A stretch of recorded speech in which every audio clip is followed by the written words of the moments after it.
Aujourd'hui, nous allons corriger l'épreuve pratique d'informatique pour la section économie et gestion du baccalauréat de 2023. Avant de démarrer, accédez au répertoire Bac 2023 situé sur le disque C. Ensuite, créez un dossier portant votre numéro d'inscription et enregistrez au fur et à mesure tous les fichiers solutions de ce sujet. C'est parti. Afin de gérer les opérations de don de sang au niveau des différents centres de transfusion sanguine, on se propose d'utiliser la base de données simplifiée intitulée Don sang décrite par le schéma textuel suivant. Centre est une table contenant les informations relatives aux différents centres de transfusion sanguine. Code centre est la clé primaire de cette table. Je vous rappelle qu'une clé primaire a deux qualités. La première, c'est qu'elle permet d'identifier de manière unique les différents enregistrements qui composent une table. Et la deuxième, c'est qu'elle facilite la mise en relation d'une table avec une autre. Donneur est une table contenant les informations relatives aux différents donneurs. La clé primaire de cette table est CIN.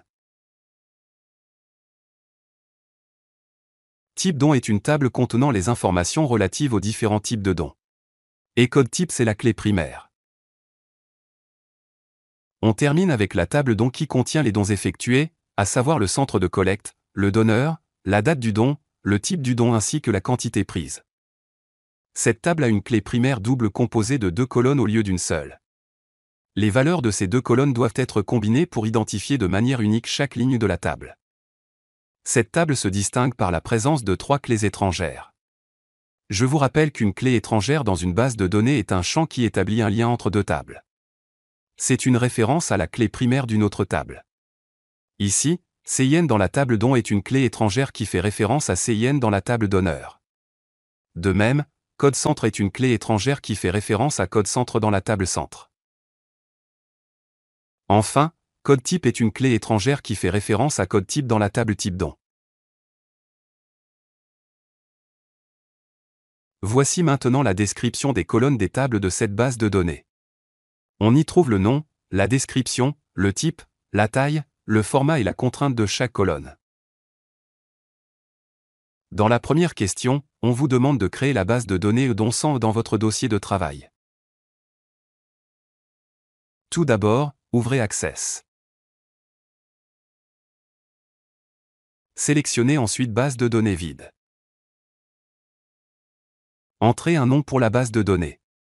Dans notre cas, le nom de la base de données est don sang. Sélectionnez l'emplacement correspondant à votre dossier de travail.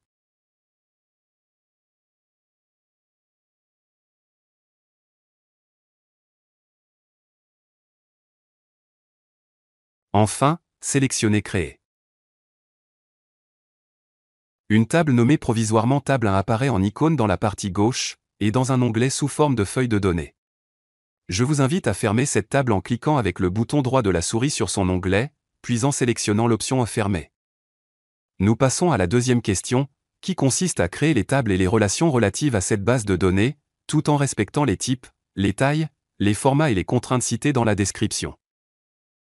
Tout d'abord, allez à l'onglet Créer et cliquez sur l'option Création de table. Vous verrez alors s'ouvrir une nouvelle table vierge dans une vue de conception. Vous pouvez maintenant taper les noms des champs dans la colonne de gauche, et leurs informations correspondantes seront enregistrées dans la colonne suivante. Commençons par créer la table centre. Le premier champ de cette table est le code centre. Il s'agit d'un champ de type texte. Access doit également être informé du nombre de caractères à préserver dans le champ. On met 4 pour la taille. Je vous rappelle que le type texte peut contenir des chiffres et/ou des lettres dans la limite de 255 caractères. Le deuxième champ, nom centre, est également de type texte et sa taille est de 100. Il présente la contrainte nul interdit, ce qui signifie qu'une valeur doit être saisie dans le champ. Cherchez donc nul interdit dans Propriétés du champ. Maintenant, double-cliquez ici pour modifier la valeur de nom à oui. Le troisième champ, intitulé Adresse centre, est également de type texte et de taille 100. Nous terminons par le champ Hôtel centre, qui est de type texte et de taille 8.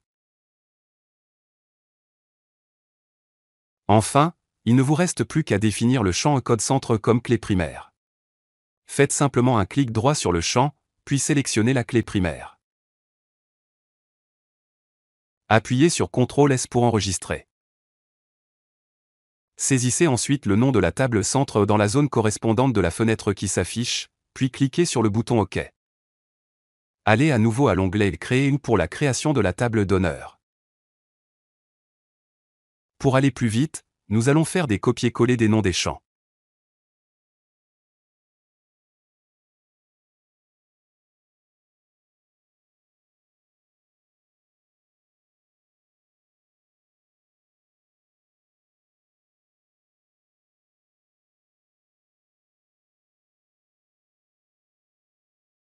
Le champ CIN est de type texte.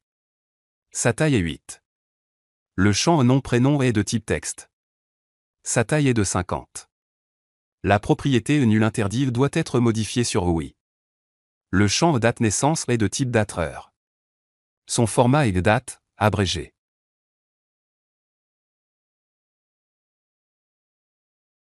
Nul interdit.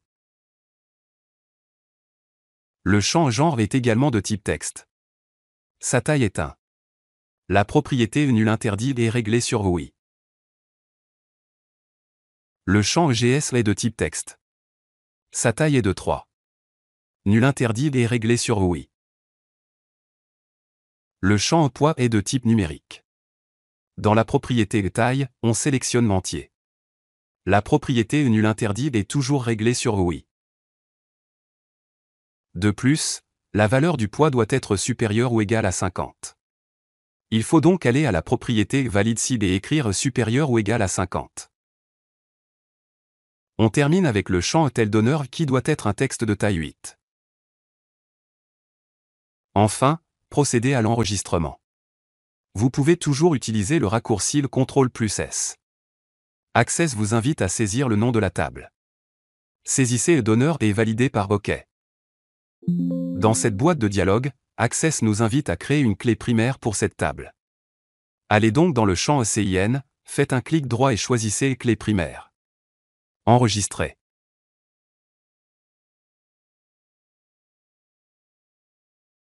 Créez ensuite la table type DOM en cliquant sur Création de table. Cette table contient 2 champs. Saisissez le premier champ, code type. Il s'agit d'un champ de type texte d'une taille de 4. Le deuxième champ, intitulé libtype, est également de type texte. Sa taille est de 100 et la valeur nulle est interdite. Le champ code type est la clé primaire de cette table. CTRL+S pour enregistrer. Saisissez le nom de la table, puis validez. La dernière table à créer est DOM. Elle contient 5 champs, dont 3 sont des clés étrangères.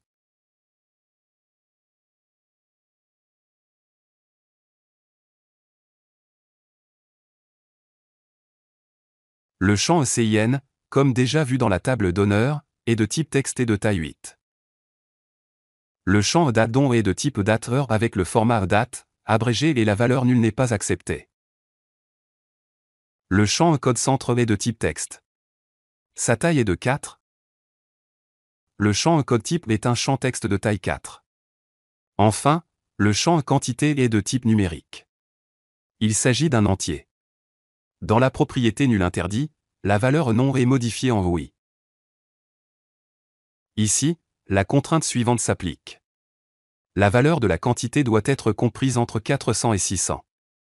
Ajoutez donc cette contrainte à la règle valide si. Vous remarquerez ici que le mot quantité est mis automatiquement entre crochets. Dans la table DOM, la clé primaire est la combinaison de 2 colonnes, CIN et date DOM. Ensemble, elles garantissent l'unicité de chaque enregistrement dans la table. Effectuez l'enregistrement. Ajoutez ensuite le nom de la table. Validez.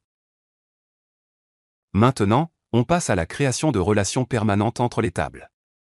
À partir du menu Outils de base de données, il est possible d'accéder à la partie des relations. Cliquez sur le bouton Relations. Puisque c'est la première fois, il n'y a pas de table, seulement un grand espace vide. Il faut premièrement ajouter les tables ou les requêtes que vous voulez relier. Si le menu Ajouter des tables n'apparaît pas, vous pouvez toujours l'afficher en cliquant sur le bouton correspondant. Dans notre cas, Toutes les tables sont nécessaires pour créer les relations. Donc, maintenez la touche CTRL du clavier enfoncée, puis sélectionnez les tables. Cliquez sur Ajouter, puis sur Fermer. Nous allons établir une relation entre les deux tables don et donneur. Placez le pointeur sur le champ ECIN de la table don. Cliquez sur le bouton gauche de la souris pour sélectionner le champ. Maintenez le bouton enfoncé et déplacez le pointeur sur le champ ECIN de la table donneur. Relâchez ensuite le bouton de la souris. Dans l'écran qui vient de s'afficher, activez l'option à appliquer l'intégrité référentielle. Cliquez ensuite sur le bouton Créer. Access refuse de créer une relation avec intégrité référentielle. La raison est que l'une des tables est ouverte ou affichée. Il faut donc fermer toutes les tables, requêtes, états et formulaires avant de créer les relations entre les tables.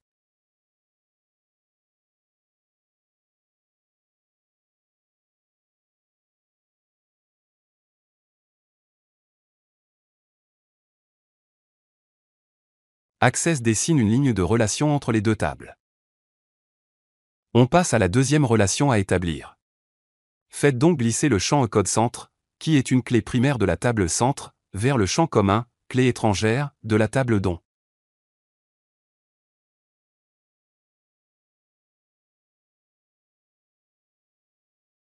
De la même façon, faites glisser le champ code type, qui est une clé primaire de la table type don, vers le champ commun, clé étrangère, dans la table don, afin d'établir la troisième relation.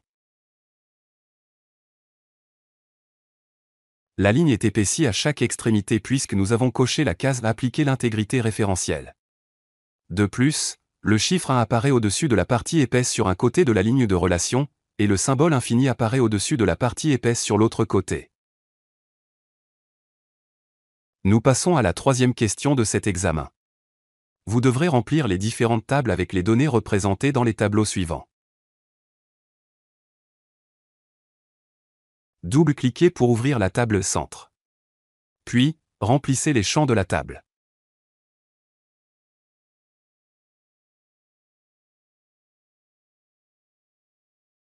Cette table est correctement remplie. On continue de la même façon pour remplir les tables restantes. Voici le résultat.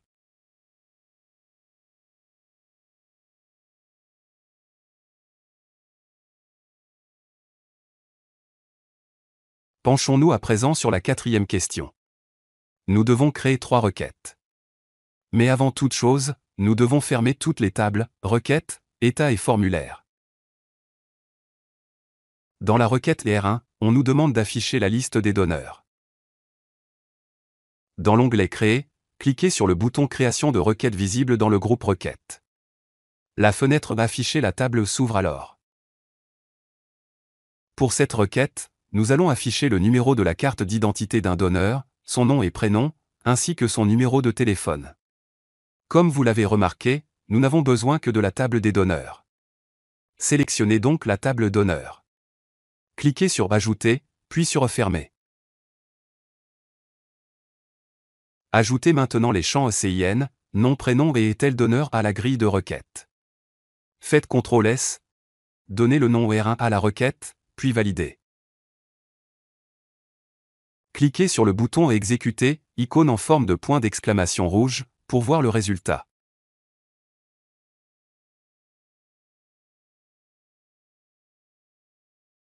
Pour la requête R2, on veut afficher la liste des dons réalisés pendant le mois d'avril 2023, triés par ordre croissant des dates. Cliquez sur Créer, puis sur Création de requête. Pour cette requête, nous allons afficher les dates d'un don et les quantités données en ml. Ces deux champs se trouvent dans la table don. Nous voulons également afficher 3 champs de la table donneur, le nom et prénom du donneur, son groupe sanguin et son poids en kilogrammes.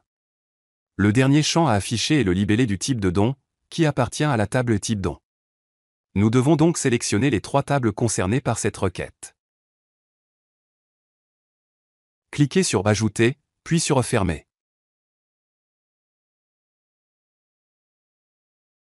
Ajoutez maintenant les champs date don, nom prénom GS, poids, libtype et quantité à la grille de requête.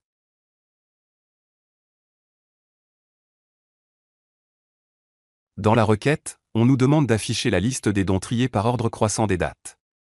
Vous remarquez ici qu'une option permettant d'activer le tri se trouve sous chaque nom dans le champ correspondant. Vous pouvez décider de ne pas activer le tri, ou de l'effectuer par ordre croissant ou décroissant. Choisissez le champ date don.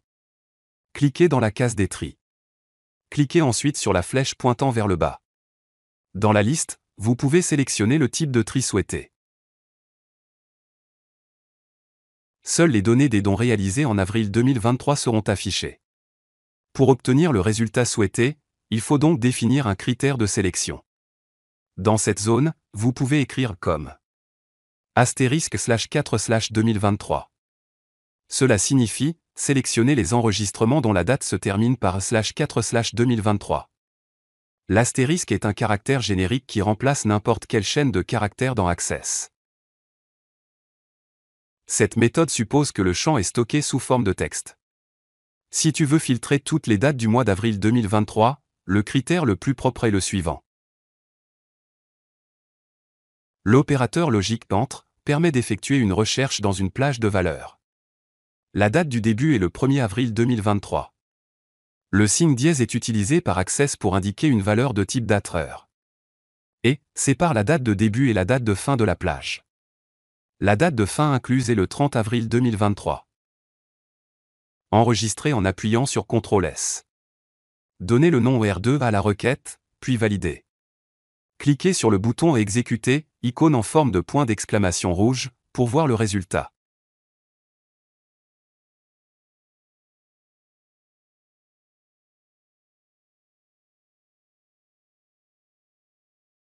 Créons maintenant la requête R3. On nous demande d'afficher pour chaque groupe sanguin le nom du groupe ainsi que la quantité totale collectée. En langage Access, cela correspond à regrouper les données par groupe sanguin et à sommer les quantités collectées pour chacun. Voici un exemple. Dans le tableau suivant, on distingue deux groupes sanguins, le premier est A positif et se répète 4 fois. Le deuxième est O négatif, présent dans 3 lignes. Pour le groupe A positif, nous allons faire la somme de toutes les quantités collectées, et de la même façon, nous allons calculer le total des quantités collectées du groupe O négatif. Les tables concernées sont donc la table donneur et la table don. Ajoutez les champs GS et quantité à la grille. Maintenant, pour activer le regroupement, cliquez sur l'icône Toto dans le ruban. Ensuite, dans la ligne d'opération, ou au total, de la grille, laissez de regrouper par pour EGS. Sélectionnez somme pour quantité. Enregistrez, puis tapez R3 pour nommer la requête. Exécutez pour voir le résultat. On passe maintenant à la 5e question. Exportez, dans votre dossier de travail sous le nom donneur.csv, le contenu de la table donneur au format CSV, utilisez le point-virgule comme séparateur de champ, le point comme séparateur décimal, page de code Unicode, UTF-8, et inclure les noms des champs sur la première ligne. Dans le volet de navigation Access, cliquez avec le bouton droit sur la table donneur. Sélectionnez Exporter, puis cliquez sur Fichier texte. Dans la boîte de dialogue Exporter fichier texte, modifiez le nom suggéré par donneur.csv. Choisissez ensuite où enregistrer votre fichier. Dans notre cas, sélectionnez le dossier de travail. Cliquez sur OK. Dans l'assistant d'exportation, choisissez et délimitez. Cliquez sur Suivant. Sélectionnez le délimiteur, la point-virgule. Cliquez sur Avancer. Le point est un séparateur décimal. Page de code Unicode, UTF-8. Cliquez sur OK. Cochez la case Inclure les noms des champs sur la première ligne.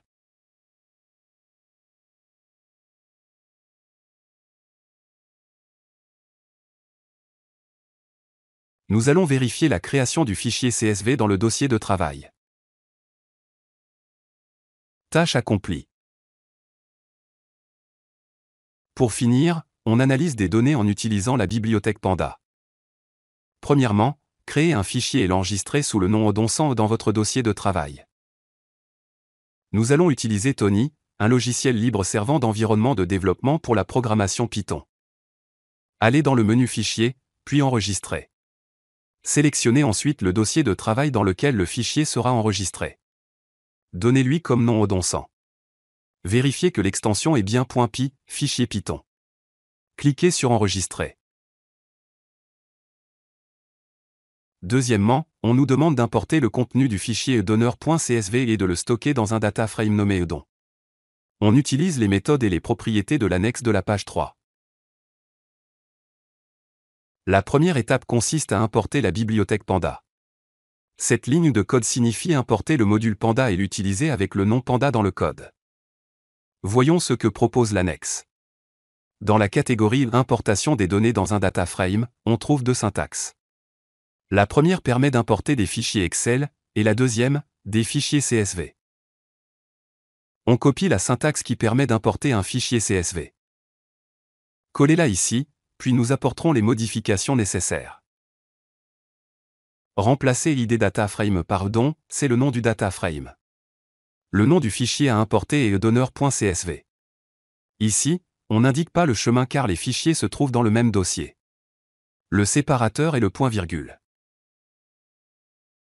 Maintenant, on utilise la fonction print pour afficher le contenu du data frame.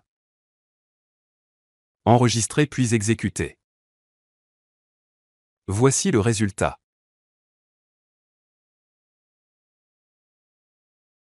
Passons à la question suivante. On nous demande d'ajouter la ligne suivante à la fin du data frame don. Dans l'annexe, on trouve la catégorie modification et ajout des données dans un data frame. Cette ligne est nécessaire. Nous en faisons une copie. Maintenant, on colle ici. Dans un premier temps, remplacer id data frame par don, c'est le nom du data frame. Loc pour location, c'est-à-dire accéder et modifier une ligne via son index. Vous devez donc ici indiquer l'index de la ligne à ajouter. Si vous regardez le contenu du data frame, vous remarquerez que la dernière ligne a l'indice 3. La ligne à ajouter à la fin de ce data frame va donc occuper la position 4. Écrivez ici 4. Il ne reste maintenant plus que la liste des valeurs à placer dans cette ligne. Notez bien que les données entre crochets doivent correspondre à l'ordre des colonnes du data frame. Maintenant, affichez le contenu de data frame en utilisant print. Enregistrer puis exécuter. Voici le résultat. Question D. Afficher les noms et prénoms des donneurs universels, les donneurs dont le groupe sanguin est O négatif. L'annexe reste notre référence pour répondre à cette question. Copiez cette ligne qui appartient à la catégorie affichage des données d'un data frame et collez-la à la suite du code Python d'Anthony. Indiquez ici le nom du data frame, qui est don. Puisqu'on veut afficher les noms et prénoms des lignes, écrivez ici le nom de la colonne nom-prénom. Maintenant, entre ces deux crochets, nous allons mettre un filtre booléen afin d'afficher uniquement les noms et prénoms des personnes dont le groupe sanguin est O négatif. Pour écrire cette condition logique, on commence par accéder à la colonne GS du data frame don. Puis on vérifie si chaque valeur est égale à O négatif. Il s'agit d'un filtre booléen qui renvoie une série de true ou false pour chaque ligne du data frame. Une fois appliqué sur nom-prénom, on ne voit afficher que les valeurs de nom-prénom là où la condition est vraie. Affichons le résultat avec la fonction print.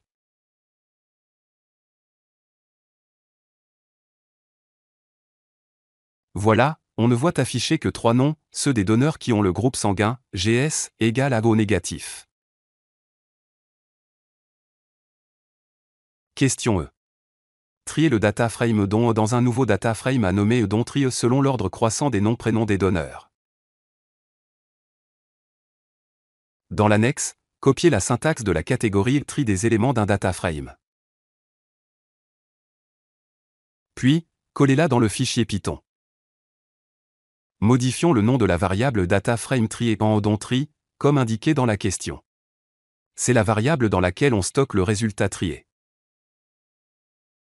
id data frame, il s'agit du data frame d'origine, non trié, donc on écrit edon. La méthode sortiret-value est super pratique pour organiser tes données selon plusieurs critères de tri, tout en contrôlant le sens, croissant ou décroissant, pour chaque critère.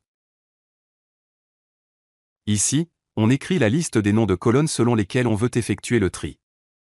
Selon la question, on n'a qu'une seule colonne, nom-prénom. Enfin, on trouve cette liste de booléens qui indique pour chaque colonne si le tri est croissant, vrai, ou décroissant, faux. Dans notre cas, nous allons garder vrai. Affichons maintenant le nouveau data frame trié en utilisant la fonction print.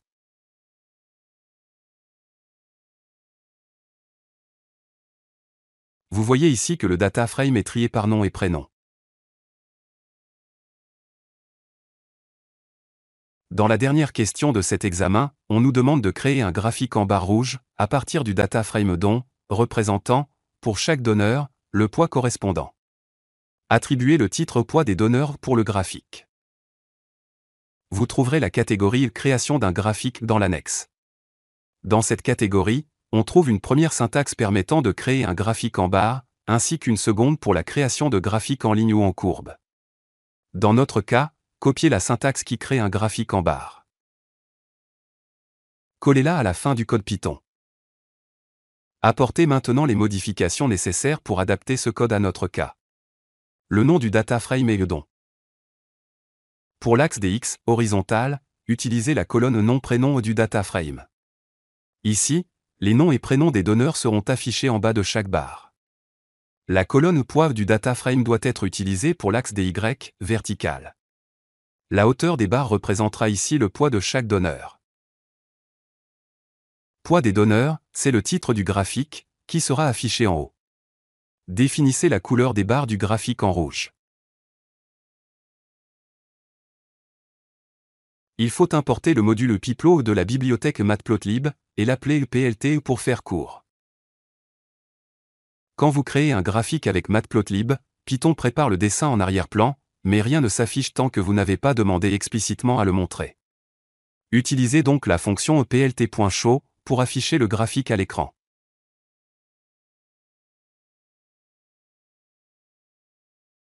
Merci pour votre attention.